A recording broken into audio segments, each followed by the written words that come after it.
Hello everybody. তো বিহারে exam দিতে এসে আরআরবির এখানে আমাদের হোটেলের সামনেই একটা মোমোর স্টল বসতো। তো এটা হচ্ছে 40 টাকা plate veg momo. It's like the best momo I have in my life. মানে ভেজ মোমো যে এত ভালো খেতে হতে পারে, আমরা প্রথম দিন খেয়ে তো বুঝতে পারিনি যে এটা ভেজ মোমো। চাউমিনটা কিন্তু অতটা ভালো ছিল না। তো আমার দুদিনের এক্সাম ছিল, তো এক্সামের দুদিন তো কিছুই ভিডিও টিডিও কিছুই করতে পারিনি। তো মুড থাকে না ভিডিও করার, এক্সামের টেনশন থাকে।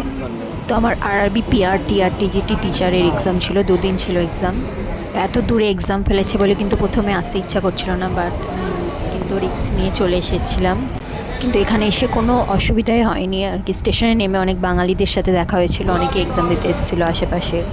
এখানে কিন্তু বাসে করেও আসা যায়, বাসে অনেক কম খরচে, বরঞ্চ ট্রেনের থেকে কম খরচে কিন্তু বাসে চলে আসা যায়। তো তোমাদের যদি কারোর পূর্ণিয়াতে এক্সাম পড়ে, তোমরা নির্দ্বিধায় চলে আসবে, কোনো অসুবিধা নেই। এখানে এসে কোনো অসুবিধা হবে না, থাকার জায়গার অনেক জায়গা আছে, অনেক হোটেল আছে। তো আমরা যে হোটেলটা ছিলাম ওটার নাম হচ্ছে হোটেল হেমেন, আর ওটা রেল স্টেশন, পূর্ণিয়া রেল স্টেশনের কাছেই হোটেলটা। অনেকটা কম রেন্টেই পাওয়া গেছিলো, 550 এরকম করে রুম ভাড়া নিয়েছিল। আমি আর আমার বাবা ছিলাম দুজনে। তো আমি আগে কখনো এত দূরে এক্সাম দিতে আসিনি, বাট ভাগ্যিস এবার রিস্ক নিয়ে চলে এসেছিলাম, তাই অনেক অনেক এক্সপিরিয়েন্স অর্জন করতে পেরেছি। আর লাইফে অনেক কনফিডেন্সও পেয়েছি, যেটার অভাব ছিল। So you just have to take the risk in life, so you can get closer to success.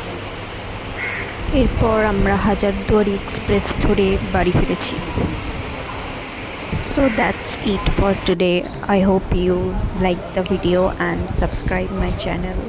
Bye bye.